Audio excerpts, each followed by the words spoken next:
నమస్తే, welcome to face. నేను బ్రహ్మనాయుడు.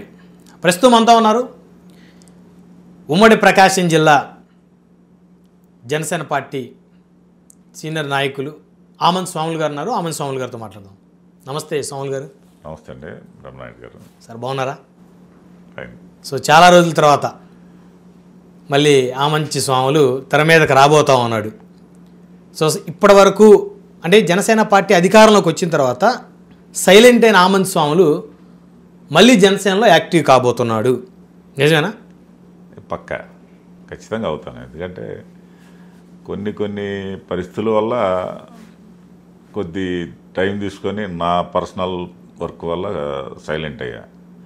నాకు పదవి ఇచ్చినా అయిపోయినా పవన్ కళ్యాణ్ గారు అంటే ఒక ఇంట్రెస్ట్ తోటే నేను పార్టీలో చేరాను. ఎందుకంటే ఈ రెండు పార్టీలు ఏందనేది నాకు తెలుసు కాబట్టి. అందువల్ల కొంచెం టైం తీసుకొని ఖచ్చితంగా మళ్ళీ దాని యాక్షన్లోకి పవన్ కళ్యాణ్ గారిని కలిసి ఖచ్చితంగా మాట్లాడి ఒక విధి విధానాలతోటి ఆయన సిద్ధాంతాలు అనుగుణంగా మన వల్ల అయినంతవరకు మనం ఖచ్చితంగా పార్టీని డెవలప్ చేసేదానికి ప్లాన్ చేస్తాను. జనసేన పార్టీలో మీరు చేరినట్టు రాష్ట్రంలో ఏ నాయకుడు చేరలేదు. మీ చేరిక జనసేన పార్టీ చరిత్రలో ఒక పేజీలో ఖచ్చితంగా ఉంటుంది. కొన్ని వేల మందితోటి ఒంగోలు నుంచి ర్యాలీగా మీరు మంగళగిరి పార్టీ ఆఫీస్లో జాయిన్ అవ్వటం, పవన్ కళ్యాణ్ గారు ఒక పెద్ద ప్రెస్ మీట్ పెట్టడం మీ జాయినింగ్కి. అలాంటి ఆమంత్ స్వాములు ఎమ్మెల్యేగా ఈరోజు ఉండాల్సినటువంటి పరిస్థితి. కానీ ప్రస్తుతం చూస్తే మరి జనసేన పార్టీలో ప్రాధాన్యత లేకుండా మిగిలిపోయారు. అంటే అక్కడ ఉన్న వాతావరణంలో పాపం పవన్ కళ్యాణ్ గారిది అయితే దాంట్లో ఏమీ ఇది లేదు. కానీ కొన్ని పరిస్థితులు అలా చేసినాయి. ఎందుకంటే మాకు ఆపోజిట్గా ఉండాల దీనిలో నేను కొన్ని డైరెక్ట్గా కౌంటర్ ఇవ్వటం, అది కూటమిలో కొంతమంది నాయకులకు కానీ దీనిలో ఉన్న కొంతమంది, ఎందుకంటే ఈ రంగా గారి మరణానంతరం జరిగిన విధానాలు కావచ్చు, ఆయన ఎలా అచీవ్ చేశారనేది జగమెరిగిన సత్యం. అది దానిలో భాగంగా కాపు కమ్యూనిటీ పరంగా ఎవరైతే పవర్ఫుల్గా ఉంటారో వాళ్ళని అణిచివేయాలి అనే కార్యక్రమం ఎక్కువ పర్సెంట్ ఉంటుంది స్టేట్లో. ఎవరైనా కొంచెం గట్టి వాళ్ళు, వాయిస్ గల్లాళ్ళు, కలేజే గల్లాళ్ళని ఖచ్చితంగా వీళ్ళని అణిచివేయాలి అనే కార్యక్రమం ఎలా అయితే జరిగిందో గతంలో, నాకు జరిగింది కూడా అదే. కానీ దాంట్లో ఏంటంటే కూటమిలో ఉన్నందువల్ల పవన్ కళ్యాణ్ గారు దాన్ని కొంత తటస్థంగా ఆయన వ్యవహరించినందువల్ల నాకు సీట్ లేకుండా పోయింది. అయినా కూడా నేను దాన్ని పెద్ద ఆలోచించడం వల్ల, ఎందుకంటే అది ఒక అనుభవం నాకు కూడా. అంటే ఒక ఖచ్చితంగా అనుభవం కింద తీసుకొని రాబోయే రోజుల్లో ఇలాంటి వాటిని కూడా మనం జాగ్రత్తగా ఫేస్ చేసుకుంటూ వెళ్ళాలనేది నాకు ఒక అనుభవం వచ్చింది దానివల్ల. అంతేగాని దానికి పవన్ కళ్యాణ్ గారు ఆయన శాయశక్తుల ఎప్పుడైనా సరే నన్ను దృష్టిలో పెట్టుకొని ఖచ్చితంగా నాకు మంచి చేస్తారనేది నాకు నమ్మకం ఉంది. ఇక్కడ రెండు కోణాలు స్వాములు గారు. ఇప్పుడు మీరు చెప్పినట్టు మీరు చెప్తున్నటువంటి ఎపిసోడ్లో ఒక కోణం చూస్తే కర్ణం బలరామకృష్ణమూర్తి గారిని మీరు వార్నింగ్ చేయటం అదొక ఎపిసోడ్. రెండోది మిమ్మల్ని చీరాల పోటీ చేయమని జనసేన అధిష్టానం అడిగితే నేను చీరాల పోటీ చేయను, గిద్దలూరు పోటీ చేస్తానని మీరు అన్న పరిస్థితుల్లో మీకు టికెట్ రాలేదు అనేది నాకున్న సమాచారం. అలా ఏం కాదు.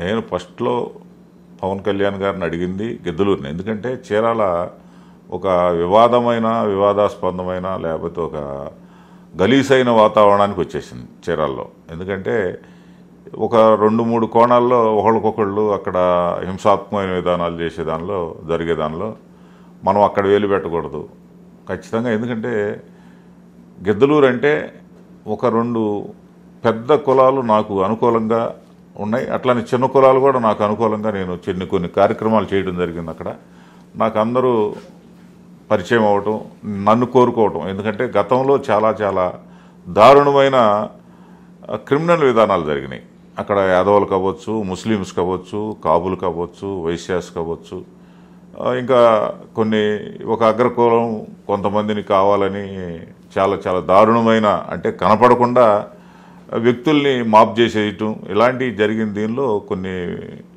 వాళ్ళందరూ బరాయించలేక మనలాంటి వాళ్ళు వెళ్తే అక్కడ ఖచ్చితంగా అందరికీ న్యాయం జరుగుద్ది అనే దీంతో మనల్ని అక్కడ కోరటం, అక్కడ నేను కొంత శ్రమ కృషి చేసి ఆ వాతావరణం అంతా కూడా నాకు సానుకూలంగా తెచ్చుకోవటం, అక్కడైతే నాకు ఈజీగా ఉంటుంది. ఎందుకంటే మెయిన్ సామాజిక వర్గాలు కాపులైతే అక్కడ కాపులకు తోడు ఇంచుమించు ఎక్కువగా యాదవులు ఉన్నారు, అట్లానే వైశ్యాస్ ఉన్నారు, ముస్లిమ్స్ ఉన్నారు, ఇంకా ఎస్సీకి సంబంధించిన ఇంకా బీసీలకు సంబంధించిన వాళ్ళు ఉన్నారు. వీళ్ళందరూ కూడా ఒక సైడ్ వచ్చి ఎలక్షన్ చేయడానికి సిద్ధమైన రోజులు నాకిస్తే అక్కడ నేను కోరుకుంది అన్ని కులాలకి అన్ని వర్గాలకి ఖచ్చితంగా మనం నిలబడాలి, అండగా ఉండాలి, పార్టీని బలోపేతం చేయాలి, రాయలసీమ ఏరియా కూడా దగ్గరగా ఉంటుంది. ఖచ్చితంగా జనసేన పార్టీని మనం పవన్ కళ్యాణ్ గారి ఆదేశాల మేరకు దాన్ని డెవలప్ చేయడానికి రాయలసీమ ఏరియాని కూడా అది సెంటర్ పాయింట్గా ఉంటుందనే ఆలోచనతో నేను ఫస్ట్లో పవన్ కళ్యాణ్ గారిని అడగటం జరిగింది. మీరు కలిసిన ఫస్ట్ టైంలో ఖచ్చితంగా చూస్తామన్నారు. తర్వాత రెండోసారి నేను అడిగినప్పుడు మళ్ళీ నాకు నువ్వు అడగాల అనే అనటం కూడా జరిగింది. అంటే ఆయన మనసు అయితే కలుషితం లేకుండానే పరిపూర్ణంగానే నా మీద ఆలోచన ఉంది.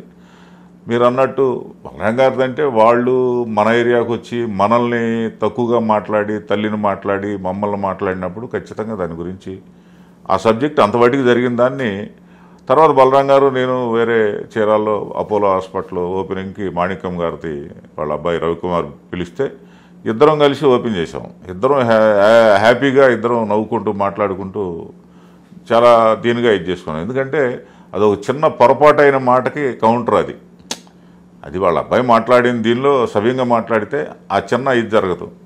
ఆ జరిగిన దానిలో ఎవరు ఉనికి కోసం వాళ్ళు చేసుకుంటారు కాబట్టి ఖచ్చితంగా అది మాట్లాడటం జరిగింది. దాన్ని వాళ్ళు అయితే అంత దీనిగా లేదు, కానీ తర్వాత దాని గురించి వేరే మన జనసేన పార్టీ దీనిలోనే ఒక ముఖ్యమైన నాయకుడి దగ్గరికి వెళ్ళి వాళ్ళ ఇంట్లో కూర్చొని బలరాం గారు అబ్బాయి దాన్ని పెద్ద కోణంలో ఇంకా పెద్ద స్థాయిలో కూడా ఢిల్లీలో కూడా ఆలోచన మన గురించి చేయడం జరిగింది. ఆ కోణంలో పవన్ కళ్యాణ్ గారు కూడా సరే అంత కూటమి కదా అనే ఆలోచనతో దాన్ని కొంత ఇదయ్యి జరిగింది తప్పితే నాకు ఇంకో రకమైన ఇది కాదు అది. కానీ ఆ రోజు అంటే ఉమ్మడి ప్రకాశం జిల్లా జరిగింది ఇందాక మధ్య మీకు జరిగిన దానిలో అలా జరిగిన దానిలో నేను గిద్దలూరు ఇదే దానిలో ఊరికినే ఒక నన్ను పావులాగా పెట్టడానికి చీరాల్లో ఇన్ఛార్జిగా ఇచ్చారు తప్పితే పావుగా అంటే నన్ను బ్యాట్ చేయడానికి అక్కడ నేనేదో కాదన్నానని చేసేదానికోసం ఇచ్చిందే కానీ చీరాలు నాకు రియల్గా అయితే నాకు చీరాలు ఇష్టం లేదని ఫస్ట్ నుంచి నేను మనోహర్ గారితో చెప్పడం జరిగింది. ఇక నేను ఒకటి అడగనా, అంటే మీ గురించి జనసేన అధిష్టాన పెద్దలు మాట్లాడుకున్నటువంటిది చీరాల్లో తన తమ్ముడికి ఇబ్బంది అవుతుందనేమో అని చెప్పేసి ఆమంచి స్వాములు చీరాల వదిలేసి నాకు గిద్దలూరు కావాలని చెప్పేసి తను ఫస్ట్ నుంచి కూడా ఒక వ్యూహంతో గిద్దలూరు అడుగుతున్నాడు. తన నేటివ్ ప్లేస్ చీరాలు కదా, మరి అలాంటప్పుడు తను చీరాల పోటీ చేయమంటే చీరాలు చేయకుండా గిద్దలూరు కావాలంటే ఎలా అనేది అక్కడ జరిగిన వాళ్ళ అధిష్టానం దగ్గర. నేను డైరెక్ట్ మనోహర్ గారి దగ్గరికి వెళ్ళి చీరాలే కాదు ఎక్కడైనా సరే మీ ఆదేశాల ప్రకారం చేస్తానని అడగటం కూడా జరిగింది. దాన్ని ఒక మన మీద తప్పుగా భావించే దానికోసం ఇచ్చే భాషగానది రియల్గా నన్ను డైరెక్ట్గా మీలాంటి దీనిలో వచ్చి మాట్లాడినా మీడియా ముందు అడిగినా కూడా నేను ఓపెన్గా చెప్పే పరిస్థితి నాకు ఉంటుంది. దాంట్లో కేవలం చీరాలు ఇస్తానన్నా నేను సిద్ధమని చెప్పా. అన్నిటికి మించి కృష్ణమోహన్ అక్కడ వేస్తే కాంగ్రెస్ తరపుగా నేను ఒక ఓటు ఎవరితోటన్నా వేయించినట్టు రుజువు చేస్తే నేను దేనికైనా సిద్ధం. కానీ సమిష్టిని కూటమిలో ఉన్నటువంటి కొండయ్య గారికి నేను చేశాను తప్పితే అవునా పక్క మీరు ఎక్కడైనా సరే ఏ మూలైనా సరే చీరాల నియోజకవర్గంలో ఎంక్వైరీ చేస్తే నేను పొరపాటు నా రూల్ తప్పి నేను నడవలేదు, పవన్ కళ్యాణ్ గారి సిద్ధాంతాలు తప్పి నేను నడవలేదు. అక్కడ తమ్ముడు వేసాడు కదా, తమ్ముడు కోసమే కదా, మరి చేయాలి కదా. మరి నేనైతే పొరపాటును కూడా ఓటు కూడా వేయమని చెప్పలేదు అంతే.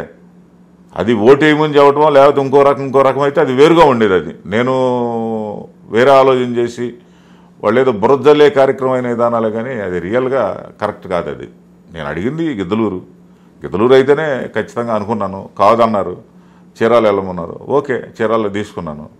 ఆ కోణంలో నాకు సీటు ఇవ్వకుండా ఉండి మళ్ళీ కృష్ణమోహన్ వేసేది ఇవన్నీ నాకు ఒక తలనొప్పిగా ఉంటుందనే ఆలోచనతో నేను చీరాల సమన్వయకర్తగా రిజైన్ చేశాను. తర్వాత మళ్ళీ రిజైన్ చేసింది కూడా ఒక వారంలో తప్పుగా భావించారనే ఆలోచనతో డైరెక్ట్గా మనోహర్ గారితో నేను చెప్పాను, ఇట్లా సార్ నన్ను తప్పుగా భావిస్తున్నారు, నేను వెనక తీసుకొని ఖచ్చితంగా నాకు సీట్ ఇచ్చిన అయిపోయినా సరే ఇది చేస్తాను, మళ్ళీ దాన్ని మీరు చెప్పారని నేను విత్డ్రా చేసుకుంటాను వెనక తిరిగాని కూడా చెప్పడం జరిగింది. ఆయన భలేవాడు, రాబోయేది సీట్ నీకే, నువ్వెందుకు అనవసరంగా అంత ఇదేది, ఇది ఎక్కడ రాబోయేది, గిద్దలూరు చేరాలే రాబోయేది, నా దేనికి అట్లా ఇదవ్వడం, నువ్వు ఒక దీనిలో స్టడీగా ఉండేసే, నీకేం ఇబ్బంది లేదు, నువ్వు ఇట్లానే ఉండు, అంతేగాని దానికి మళ్ళీ విత్డ్రా చేసుకునే దానికి కూడా కాదని మనోహర్ గారు చెప్పడం జరిగింది. ఎప్పుడు ఇది ఎలక్షన్ ముందే నాకు విత్డ్రా చేసుకుంటానన్నా కూడా ఆయన వద్దని చెప్పడం జరిగింది. సరే ఇక ఆయన మాట అన్నారు కదా, అంటే ఎట్టయితే అట్ట జరుగుద్దులు అని చెప్పి ఉండి నేను కూటమికి చేశాను. దాంట్లో నేను ఎక్కడ ఒక్క చీరాల నియోజకవర్గంలో ఏ మూల నుంచి అయినా సరే, ఏ పార్టీ వాళ్ళ నుంచి అయినా సరే, ఏ వర్గం అయినా సరే, స్వాములు ఇట్లా కూటమికి కాకుండా వాళ్ళ తమ్ముడికి చేశాడని చెప్పమనండి, నేను దేనికైనా బాధ్యుడిని అవుతాను. సో మీరు సమన్వయకర్త పదవికి రాజీనామా చేసి తెలుగుదేశం అభ్యర్థి గెలుపుకి పనిచేశారు కూటమి 100%. తర్వాత మళ్ళీ నేను ఇట్లా జరిగింది కదా సార్, పద్దాక ఆడ పిల్లతనంగా ఉంటుంది పార్టీ, నా బొట్టాడు ఉంటే మళ్ళీ అక్కడ అనవసరం మళ్ళీ చిన్నబన్న వాళ్ళని పెట్టి చేయటం జరుగుతుంది. అది నాకు పెద్దగా ఇది తలనొప్పిగా ఉంటుంది. మీరు ఏదైనా ఇది తెలుసుకుంటే డైరెక్ట్గా గతంలో జరిగిపోయింది కదా, ఇన్ఛార్జి మళ్ళీ దాన్ని కొనసాగించే విధంగా చేయండి అంటే మనోహర్ మన హరిప్రసాద్ గారు ఎమ్మెల్సీ గారు ఒక లెటర్ రాసి ఇవ్వండి, ఇట్లా జరిగింది, ఇది పొరపాటు అయింది ఇట్లని, దాన్ని మళ్ళీ పవన్ కళ్యాణ్ గారికి చెప్పి ఆయన దృష్టికి తీసుకెళ్ళి దాన్ని మళ్ళీ సరి చేసి మళ్ళీ కరెక్ట్ చేస్తూ ఉండటం జరిగింది. నేను మళ్ళీ లెటర్ ఇవ్వడం కూడా జరిగింది. ఇచ్చారు ఎన్నాళ్ళు సార్ ఇచ్చి? ఇప్పుడు దాదాపు ఎలక్షన్ అయిపోయిన తర్వాత గత ఒక 6 నెలల క్రితం 7 నెలల క్రితం కూడా లెటర్ ఇచ్చా కూడా ఇచ్చాను. ఏమీ స్పందన ఏం లేదు. సరే ఇక ఎందుకులే, మన పనులన్నీ దాదాపు 2 years నుంచి పనులు జడగొట్టుకున్నాం. నాకు రొయ్యల చెరువులు ఉన్నాయి, దాదాపు ఒక 150 రొయ్యల చెరువులు ఉన్నాయి. వాటిలో ఒక ఏరియాలోనే ఒక 100 చెరువులు ఉన్నాయి. కొత్తగా 8 ఏళ్ళ నుంచి నాకు యాక్సిడెంట్ అప్పుడు నుంచి ఖాళీగా పెట్టడం జరిగింది. ఈ ఎలక్షన్లు అనే రూపంలో నేను ఎక్కువగా టైం అంతా మన పార్టీ, మన జనసేన పార్టీ, మన దీనిలో ఖచ్చితంగా పార్టీని డెవలప్ చేయాలని దాదాపు 100 మంది నాయకులు నేను రాయలసీమ ఏరియాలో కానీ ఇడిగా కానీ తయారు చేయడం జరిగింది. అది పార్టీ దృష్టికి తీసుకెళ్ళడం జరిగింది. కొంతమందిని పార్టీలు చేరటం, కొంత అక్కడ ఉన్న వాతావరణాన్ని బట్టి ఎందుకులే మనం అంత మేధేసుకునే పరిస్థితి అనిపించకే నేను కొంచెం వెనక తగ్గాను. అయినా కూడా నా వంతు నేను ఎప్పుడైనా చేయడానికి, అంటే అధిష్టానం చెప్పకుండా మనం చేసినా కూడా ఏంటంటే మనం ఏదో సొంతంగా ఇమేజ్ పెంచుకోవడానికి చేసినట్టు ఉంటుంది అనేది అక్కడ నాకు కొన్ని అర్థమయ్యి, లేదు వాళ్ళు చెప్పినట్టే మనం నడుచుకోవాలనే ఆలోచనతో నేను వెనక తగ్గి ఉండటం జరిగింది. ఈ మధ్యలో మనల్ని ఏదన్నా ఇన్ఛార్జి ఇచ్చో లేకపోతే ఏదన్నా ఒక పదవి ఇస్తే మనం ముందుకు వెళ్ళటం బెటర్. కానీ అక్కడ ఎక్కడైనా ప్రతి నియోజకవర్గంలో ఏమవుతుందంటే టీడీపీ వాళ్ళు ఇది జనసేన పార్టీని ఎంతవరకు వాడుకోవాలో అంతవరకు వాడుకొని పార్టీని నష్టపడే విధానంగా ఎక్కువ జరుగుతూ ఉంది. కాబట్టి మనం వెళ్ళి అనవసరంగా మన స్థాయిలో మనం వెళ్ళామనుకో, ఎవరన్నా ఏదన్నా అన్నా లేకపోతే తక్కువ చేసినా నేనైతే పొరపాటును కూడా ఒప్పుకోని సమస్య లేదు అది. ఎందుకంటే కూటమి ప్రభుత్వం కేవలం పవన్ కళ్యాణ్ గారి వల్ల, ఎందుకంటే గతంలో ఆ కూటమి రావడానికి కానీ లేకపోతే చంద్రబాబు గారిని అరెస్ట్ చేసిన టైంలో తెలుగుదేశం వాళ్ళే ఆయన్ని చూడటానికి వెళ్ళలేని పరిస్థితిలో ఒక వీరుడిలాగా ఆయన వెళ్ళి నిలబడి నేనున్నానని ఇది చేసిన దాన్ని జీవితంలో తెలుగుదేశం పార్టీకి సంబంధించిన ఏ వ్యక్తి అయినా సరే మర్చిపోకూడదు. వాస్తవంగా అయితే అది తర్వాత సంగతులు 100 రకాలు ఉండొచ్చు, అవి వేరే సంగతి. ఆ దీనిలో ఆయన ఆ రకంగా నిలబడి ఇది చేశారు.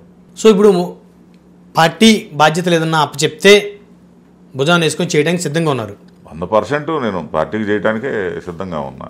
ఇప్పుడు మీ ప్రకాశం జిల్లాలో బాలినేని శ్రీనివాసరెడ్డి గారు పార్టీలో జాయిన్ అయ్యారు ఎలక్షన్ తర్వాత. ఇప్పుడు బాలినేని శ్రీనివాసరెడ్డి గారి నాయకత్వంలో ఆమంత్ స్వాములు గారు పనిచేస్తారా? 100%. ఎందుకంటే వాసన్న అంటే ఇద్దరం చాలా, నేను ఆయన అంటే చాలా దీనిగా గౌరవంగా ఉంటాను. దానికి ముందు నేను జనసేన పార్టీలో జరిగే ముందు కూడా వైసీపీలో నాకు పర్చూరు కోసం మ్యాక్సిమం నేను ట్రై చేశాను. ఆయనంతా ఆయన నాకు ఖచ్చితంగా దానిలో హెల్ప్ చేశారు. కొన్ని కారణాల వల్ల అది లాస్ట్లో నాకు రాకుండా పోయింది. సరే ఏమన్నా కానీ మనకు దేంట్లో అనవసరం, మన పార్టీ మనకు ఉందలేని ఆలోచనతో పవన్ కళ్యాణ్ గారు పార్టీలో జనసేన పార్టీలో చేరటం జరిగింది. బాసు గారు అంటే నాకు మంచి అభిప్రాయం ఉంది, నేనన్నా కూడా ఆయనకు మంచి సదాభిప్రాయం తప్పితే ఇంకో రకంగా అది. ఎందుకంటే నేను నాలాంటి ఓపెన్గా మాట్లాడి ఓపెన్గా ఉండటం కొంతమందికి నచ్చుద్ది, అందుట్లో ఆయనకు బాగా నేనంటే నచ్చుద్ది, దాంట్లో ఎలాంటి ఇబ్బంది ఉండదు. సో ఆయన నాయకత్వంలో మీరు పనిచేయడానికి సిద్ధంగానే ఉన్నారు? దాంట్లో పవన్ కళ్యాణ్ గారు ఏది చెబితే ఇదిగో స్వాములు మన ఇట్లానే లేకపోతే వాసానికి ఏదన్నా ఇది చేసి ఆయన అడిగి ఇది చేసినా దానికి నేను ముందుండి దేనికైనా సిద్ధం అవుతాను.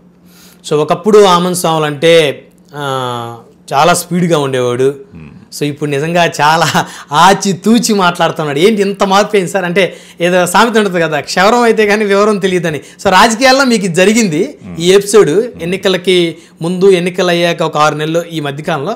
సో ఇప్పుడు కాస్త స్పీడ్ తగ్గించి తెలివిగా వ్యవహరించాలనేటువంటి లైన్కి వచ్చేసారు. అంటే అంతకుముందు తెర వెనక ఉండి రాజకీయాలు చేసేదానికి డైరెక్ట్గా మనం రాజకీయాల్లోకి వచ్చినప్పుడు ఆటోమేటిక్ కొన్ని అనుభవాలు ఎదురైనప్పుడు ఆ అనుభవాల ప్రకారం పోతేనే అది రాజకీయం అవుతుంది.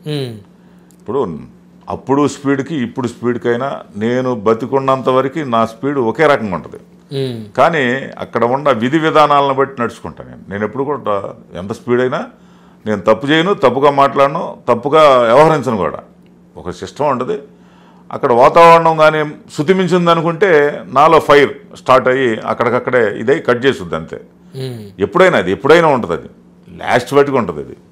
అంతేగాని అప్పుడు ఒక రకం ఇప్పుడు ఒక రకం. రాజకీయాల్లోకి వచ్చాం కాబట్టి ఖచ్చితంగా రాజకీయ కోణంలోనే జనం ఇప్పుడు గతంలో వైసీపీ ప్రభుత్వం తరపుగా మాట్లాడుకునే విధానం అసెంబ్లీలో ఆఖరికి పిల్లలు కూడా చెడిపోతున్నారు, పిల్లలు కూడా అయ్యే నేర్చుకుంటున్నారు అనే స్టేజీలో ఉన్న దీనిలో అసెంబ్లీ అంటే ఒక ఆరాధదైవం అయినటువంటి ఒక దేవాలయం.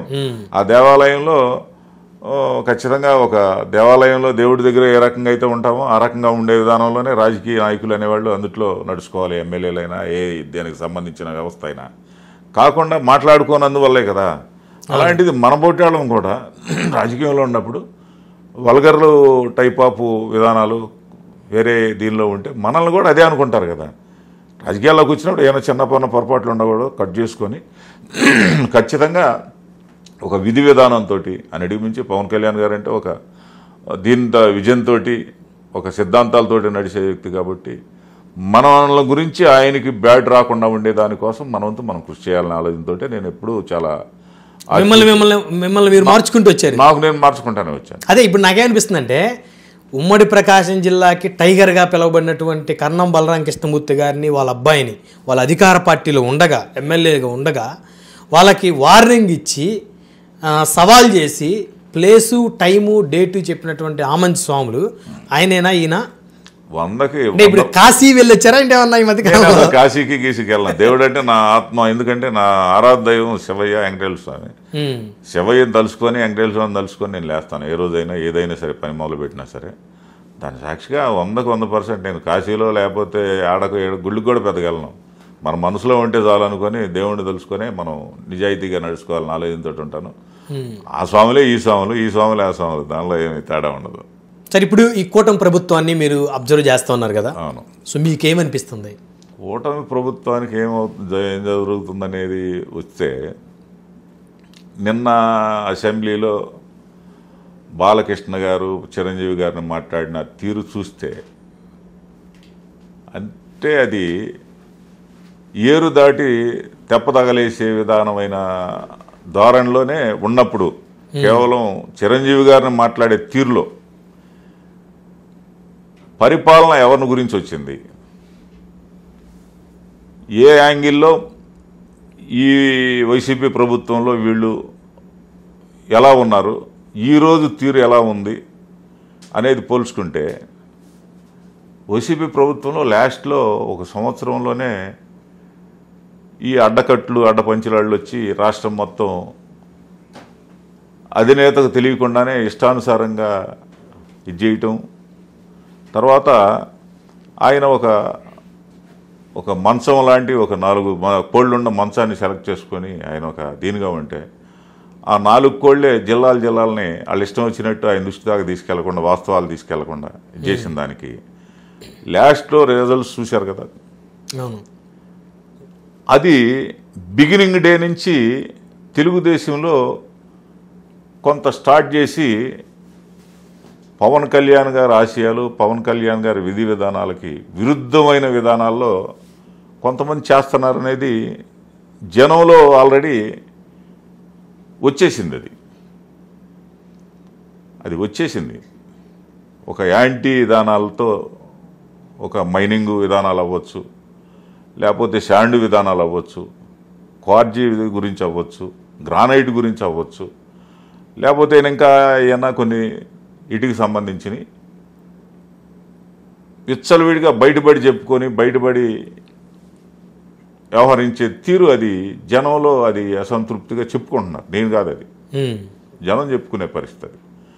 అది వచ్చినప్పుడు అవన్నీ కరెక్ట్ చేసుకోకపోతే ఖచ్చితంగా కొన్ని ఇబ్బందులు అయితే ఖచ్చితంగా జరుగుతాయి. ఇప్పుడు జనసేనకి న్యాయం జరుగుతుందా అనుకుంటున్నారా మీ దృష్టిలో కూటమిలో? ఇది జరగకపోతే జనసేనకి ఏం కాదు, కానీ రాబోయే రోజుల్లో ఖచ్చితంగా టీడీపీకి నష్టం జరుగుద్ది.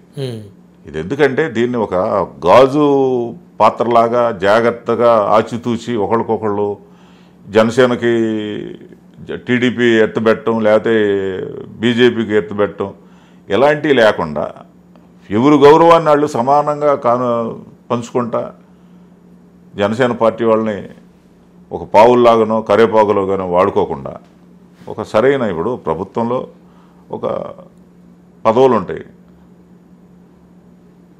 తెలుగుదేశంలో ఉండే వాళ్ళకి ఏమన్నా సాగుబడి అయిన పదవులను వీళ్ళకేమన్నా పాకి పదవుల్లాగా చేస్తే అది ఒకవేళ మా అధినేత కొంత ఓర్చుకున్నా నాయకుల్లో మార్పు వస్తే గ్రౌండ్ స్థాయిలో 100% రాబోయే రోజుల్లో దెబ్బ తగలేదానికి ఆస్కారం ఉంటుంది. తీరు మార్చుకోకపోతే ఎందుకంటే రాజ్యాధికార ఫలాలు అందరూ సమానంగా పంచుకోవాలి కదా. ఖచ్చితంగా ఉండాలి. అది ఒకళ్ళే తింటామంటే కుదరదు కదా. అవును, ఒక్కొక్క ఏరియాలో ఒక్కొక్క ఎమ్మెల్యే వాళ్ళు ఇష్టానుసారంగా చేసుకుంటా ఎళ్ళూరినే పిల్లకాయలని జనసేన పార్టీలో ఉన్న వాళ్ళని అడ్డం పెట్టుకొని నా బోటి వాళ్ళని కొంచెం వస్తే విమర్శిస్తాడు, లేకపోతే ఒప్పుకోడు అనే దీనిలో ఏదో ఒక సొంత వ్యవహారాలతో పోయినా ఎవరు బలం వాళ్ళకు ఉంటుంది, ఎవరి వ్యూహం వాళ్ళకు ఉంటుందిగా. ఇలా తాత్కాలికంగా ఎవరో వస్తుంటారు, ఏదో చేస్తుంటారు. స్థానికంగా ఉండేవాళ్ళ బలం, స్థానికంగా ఉండేవాళ్ళ విధానాలు వాళ్ళకు ఉంటాయి కదా. వాళ్ళ వర్గం వాళ్ళకు ఉంటుంది, వాళ్ళ బలం వాళ్ళకు ఉంటుంది, అంతే కదా. అలాంటి కొంచెం జాగ్రత్తగా వెళ్తే బాగుంటుంది. సార్ మొన్న చూశారు కదా మీరు అసెంబ్లీలో బాలకృష్ణ గారు చిరంజీవి గారి గురించి మాట్లాడటం, చిరంజీవి గారు 5-6 గంటల లోపే ఒక లెటర్ రిలీజ్ చేయటం, మీకేమనిపించింది? అదే ఇందాక చెప్పాను కదా, అవసరం తిరిగిన తర్వాత నది తెప్పదాటి నావని తెప్పని తగలేయటం అంటారు, నది దాటి.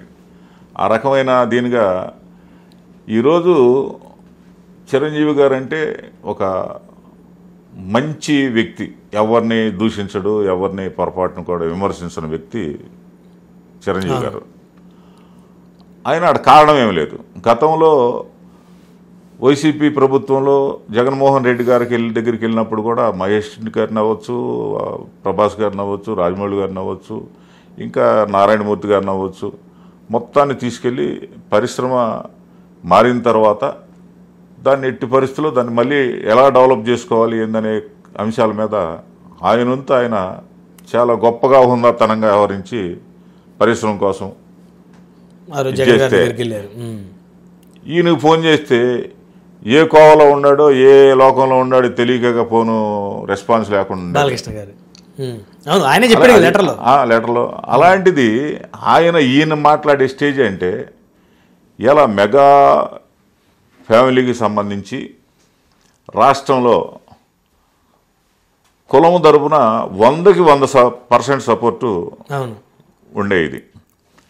అలానే మళ్ళా అభిమానులు ఫ్యాన్స్కు సంబంధించిన వస్తే దాదాపు ఒక 20% ఉంటుంది. అంటే 50% దగ్గర మనోభావాలను దెబ్బతీసేదానికి కానీ ఒక దారుణమైన వివాదాస్పందమైన విధానాలకు దారితీసే కానీ ఆ మాట్లాడటం అనేది అసెంబ్లీలో అది ఒకసారి ఆలోచించుకుంటే గతంలో వంగవీటి మోహన్ రంగా గారి విషయంలో ఆయన సీఎం అవుతాడనే ఆలోచనతోటే కదా, రాజకీయ కుట్రతోటే కదా మటర్ జరిగింది ఆయన్ని. అలాంటిది పచ్చగడ్డేస్తే బొగ్గుమనే పరిస్థితిలో ఇలా పవన్ కళ్యాణ్ గారి కోసం, ఆయన రాజకీయ భవిష్యత్తు కోసం సామాజిక వర్గం అంతా, ఎంత సామాజిక వర్గం అంతా కూడా ఆయన వెంట నడిచి ఆయన దీంతో ప్రభుత్వం ఏర్పడితే ఆ వర్గం ఆ బలమంతా అసలు ఏమైందనుకుంటా మాట్లాడతాడు బాలకృష్ణ. ఇలా కన్ను తెరిస్తే రాష్ట్రంలో పరిస్థితి ఏంటి? పవన్ కళ్యాణ్ గారి మాట కోసం, చిరంజీవి గారి మాట కోసం ఇదంతా ఆగి చంపుకొని, కోపాన్ని ఉద్రేకాన్ని చంపుకొని చేయటం తప్పితే ఇలాంటిది ఖచ్చితంగా చంద్రబాబు గారు ఖండించి, ఇది పొలిటికల్లో అసెంబ్లీ కాదు, 1-4 సార్లు ఎమ్మెల్యే అయిన వ్యక్తి, హుందాతనంగా ఉండాల్సిన వ్యక్తిని కంట్రోల్ చేసుకోవాల్సిన బాధ్యత ఖచ్చితంగా చంద్రబాబు నాయుడు గారికి ఉంది. అవును. అలానే బాలకృష్ణని ఖచ్చితంగా క్షమాపణ డైరెక్ట్గా చిరంజీవి గారికి క్షమాపణ చెప్పించాల్సింది పవన్ కళ్యాణ్ గారి సమక్షంలో చేస్తేనే రాష్ట్రంలో మళ్ళీ కూడా ఒక ప్రశాంతమైన వాతావరణం, ప్రశాంతంగా మళ్ళీ జరిగిన దాన్ని పర్లేదులే కూటమిగా చేరిన దానికి చంద్రబాబు గారు ఖచ్చితంగా న్యాయం చేశారనే విధానం వచ్చుద్ది తప్పితే, లేకపోతే అది ఖచ్చితంగా అది చాలా దారుణమైన పరిస్థితిలోకి వెళ్ళే పరిస్థితి కూడా ఉంటుంది అలాంటిది జరగటం. అంటే మీరు చెప్పింది బాగానే ఉంది, కానీ బాలకృష్ణ గారు క్షమాపణ చెప్పడం అంటే బహుశా అది జరిగే పరిస్థితి కాదు. జరగకపోతే ఏముంటుంది? అది ఇప్పుడేం చిరంజీవి గారు ఆయన విమర్శించితే కాదు కదా ఆయన విమర్శించింది. అవును. ఏ అకారణంగా ఏ మైండ్లో ఉండి ఏం మాట్లాడాడో తెలియని దీనిలో మాట్లాడటం ఏంటది? అవును.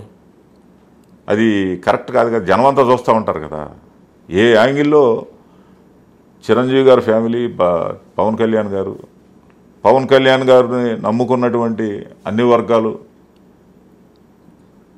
పవన్ కళ్యాణ్ గారు సామాజిక వర్గం, ఇదంతా దీనిలో అలా మాట్లాడటం అంటే అసలు అంటే యువతలాళ్ళంతా అంటే ఏమీ దేనికి పనికిరాని వాళ్ళ కింద అయితేనే కదా మాట్లాడేది.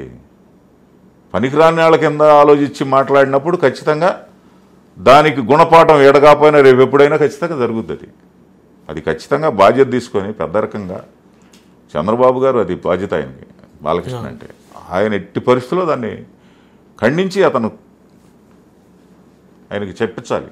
నిన్న కలిశారు కదా చంద్రబాబు గారు, వెళ్ళి పవన్ కళ్యాణ్ గారిని పరామర్శించారు వైరల్ ఫీవర్తో బాధపడని కాదు కదా, అది రాజకీయ కోణంలో గొప్ప వ్యక్తిని, సదా ఏదో చిన్న వ్యక్తిని కాదు కదా.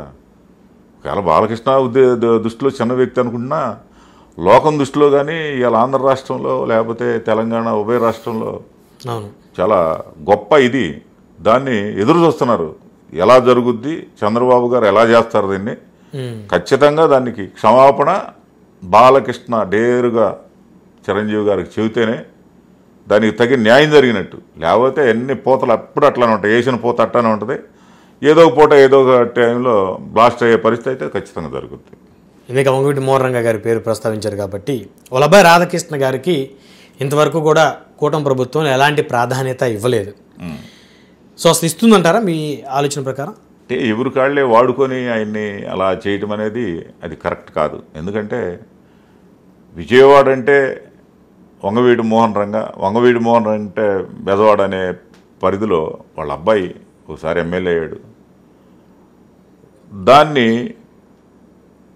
జరిగిన నష్టం ఆ ఫ్యామిలీకి జరిగిన దానిలో, రాధాకు జరిగిన దానిలో, ఆ దీనిలో నుంచి ఖచ్చితంగా వైసీపీలో ఉన్న మళ్ళీ తిరిగి ఇక్కడికి వచ్చి ఆయన కొన్ని మాట్లాడి రంగా గారిని గురించి, తెలుగుదేశాన్ని గురించి కూడా మాట్లాడిన దీనిలో అంత మాట్లాడటం అంటే అది వాస్తవంగా ఆయన అన్ని చంపుకొని మాట్లాడినట్టు. రాధా ఏ పనికి మాలిన ఏ మూలన ఉన్న ముసలమ్మనో గాలిని పోయే గన్నాయినో ఇచ్చే పదవులు చాలా ఉన్నాయి ఎమ్మెల్యేలు. అలాంటిది రంగా గారు అబ్బాయి రాధాకి ఆ పార్టీలో కాసుకొని ఉన్నప్పుడు ఈ పోవటం అనేది, పదవి రాపోవటం అనేది అది ఖచ్చితంగా రంగా అభిమానులకు కానీ, కాపుల్లో కానీ, ఏ పార్టీలో ఉన్న వాళ్ళకైనా ఖచ్చితంగా అది మనసులో అయితే అది ఒక చిన్న ఇబ్బందిగా ఉండే పరిస్థితి. అవును. అది ఈ పోవటం ఖచ్చితంగా అది పొరపాటు. ఖచ్చితంగా దాన్ని సరి చేసుకోవాల్సిన బాధ్యత కూడా పార్టీలో ఉన్న పెద్దలకు ఉంటుంది. అది ఇకపోతే సార్, ముద్రగడ పద్మనాభం గారిని ఈ మధ్యకాలంలో కలిసారా? ఆయనకు ఆరోగ్యం బాగాలేదు కదా. నాకు వేరే కారణాల వల్ల వెళ్ళలేదు సార్. వెళ్తే ఆయన పాపము కులం కోసం పోరాడిన వ్యక్తే, ఆయన ఆస్తులన్నీ పోగొట్టుకున్న వ్యక్తే.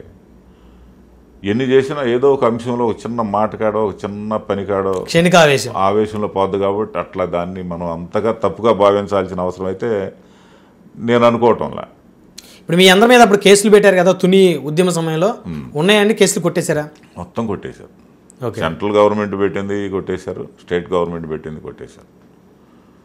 ఆయన ఆ కేసులో బాగా పాపము ప్రతి కేసుకి ఆయన వచ్చి వాయిదాకి అటెండ్ అయ్యి అందరిని పిలిచి అందరూ హాజరయ్యేటట్టు చేసి కేసు కొట్టేసిన దాకా ఆయన వంతు ఆయన పాపం నిలబడ్డారు.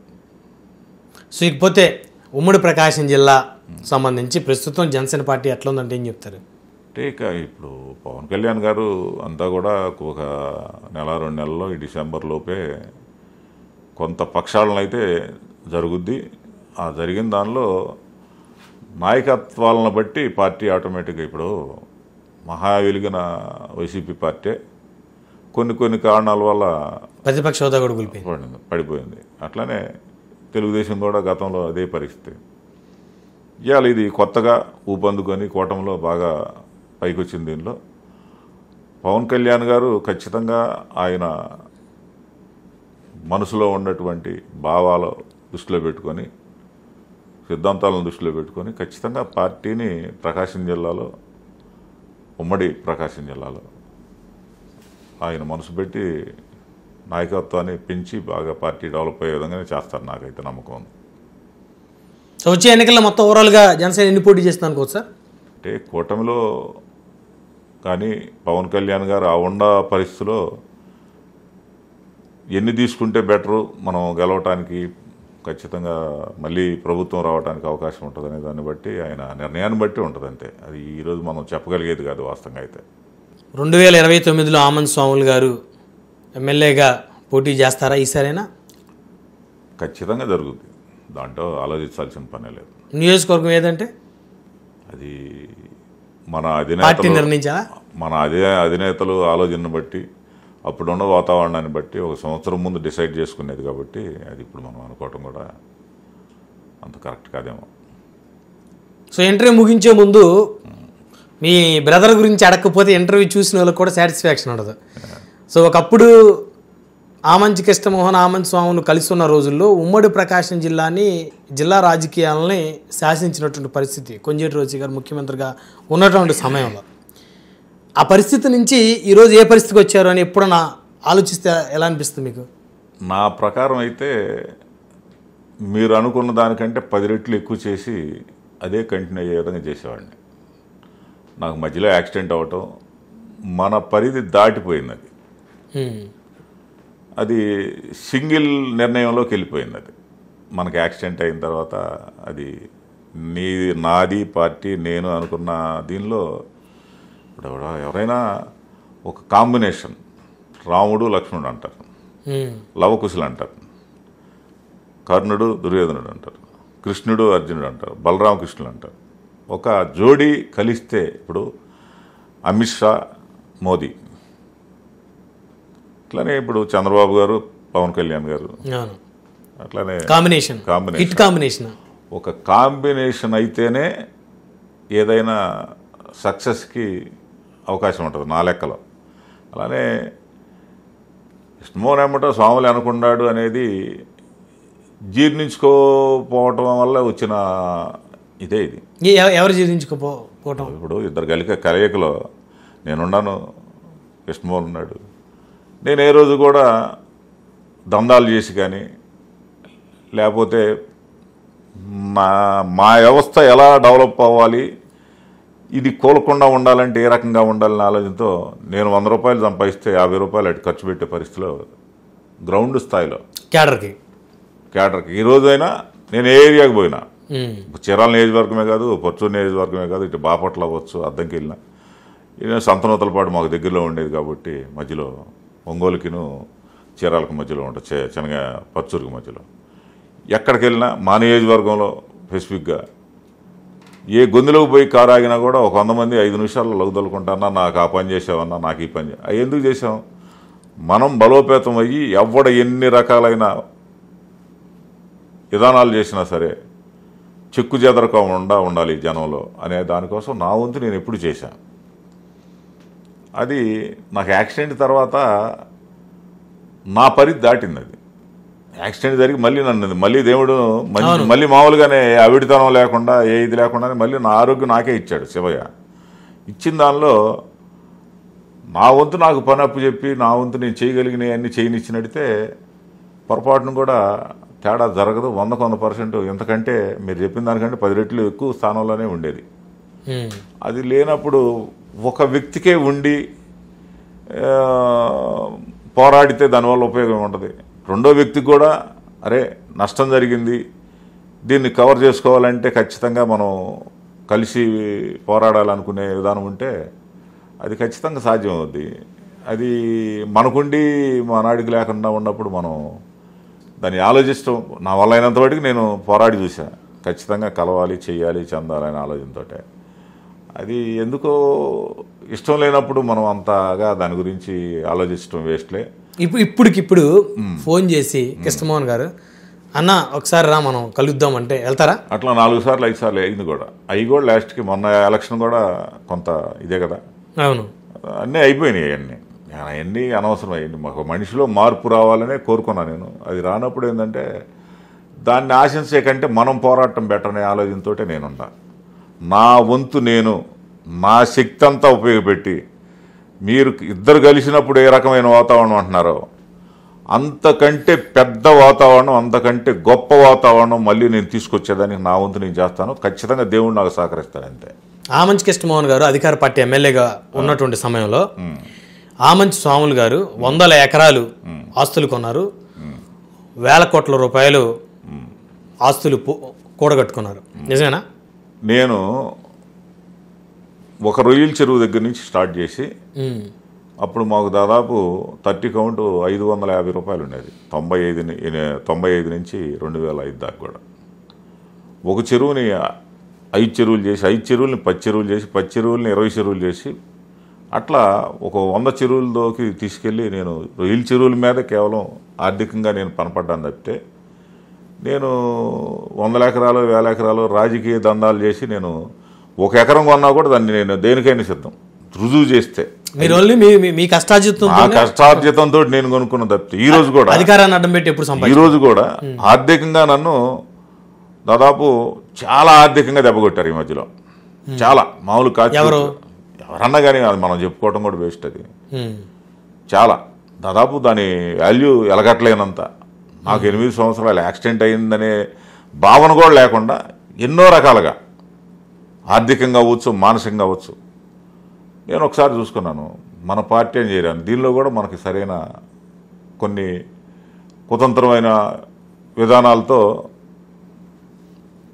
నాకు నష్టం చేసేవాళ్ళు చేశారు. చేసిన దానిలో మనకు ఏది కాదు, మనం నమ్ముకున్న చాకిరే నాకు రక్షణ అనుకున్నా. నాకు దాదాపు ఒకే చోట 100 చెరువులు ఉన్నాయి. 100 చెరువులు వేసుకుంటే దాదాపు పంటకి 5 కోట్లు నాకు లాభం వచ్చుద్ది. ఒక పంటకి 5 కోట్లు, సంవత్సరానికి 10 కోట్లు 12 కోట్లు లాభం వచ్చే పరిస్థితి నాకు చెరువుల్లో. నా విద్య నాకుంది, నా కష్టం అనేది. ఈ వయసులో జనవరి నుంచి నా చాకిరి నేను నమ్ముకొని మళ్ళీ ఆర్థికంగా అది 100 మంది దెబ్బ కొట్టినా నాకు ఇసుక లైసెన్సులు ఉన్నాయి, రద్దు చేయించేశారు. నాకు అది ఆదాయం వచ్చేది. దాంట్లో రాజకీయంగా కూడా సగానికి పైన ఖర్చు పెట్టేవాడిని. నా ఇంట్లో నా పిల్లలకి ఏం తెలియదు. దాంట్లో నేనేం పెద్దగా అందుతో ఎంజాయ్ చేసింది కూడా ఏం లేదు. రాజకీయంగా అంటే లోతు తెలిసి నొప్పి తెలిసిన వాళ్ళకి తెలుసుద్ది, ఖర్చు పెట్టే విధానం తెలిసిన వాళ్ళకి. ఖర్చు పెట్టకుండా రాజకీయం కావాలనుకునే వాళ్ళకి ఏం తెలియదు, నొప్పి ఏం తెలియదు. 100 రూపాయలు ఖర్చు పెట్టాల్సిన కాడ 200 ఖర్చు పెట్టినప్పుడు ఆ అభిమానం కానీ ఆ కష్టం వచ్చిన వాళ్ళకి, ఏదో గాలిగా తాగుబోతాళ్ళకో లేకపోతే గాలిళ్ళకో రూపాయి నేను ఎవరికి ఇవ్వను.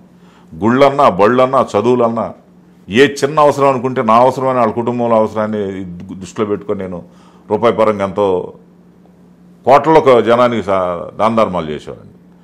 అలాంటి దీన్ని అనవసరంగా అపోహలు, రాజకీయం ఉందంటే సంపాదించుకోవటం అంటే ఇప్పుడు పందిలపల్లి చీరాల ఏరియాలో ఉంది, బాపట్ల ఏరియా ఉంది.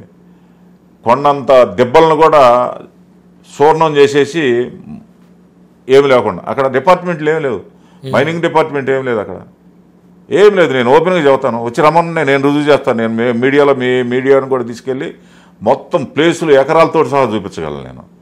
దాన్ని అంటారు దారి దోపిడి అంటారు, దాన్ని అంటారు దుర్మార్గమైన సంపాదన. సో ఇక మళ్ళీ జనవరి నుంచి పూర్తిస్థాయి రాజకీయాల్లో మళ్ళీ యాక్టివ్గా కాబోతా ఉన్నారు?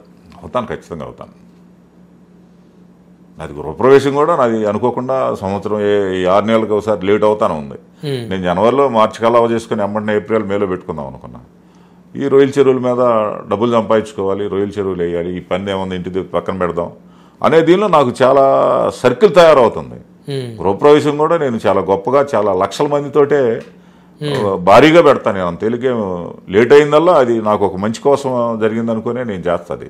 భారీ స్థాయిలో స్టేట్లో ఎవరు చేయలేనంత, ఏ వ్యక్తి చేయలేనంత గృహప్రవేశానికి జనాన్ని నా వర్గం నా అనుకున్న వాళ్ళందరినీ పిలిచి ఓపెనింగ్ పెడతాను.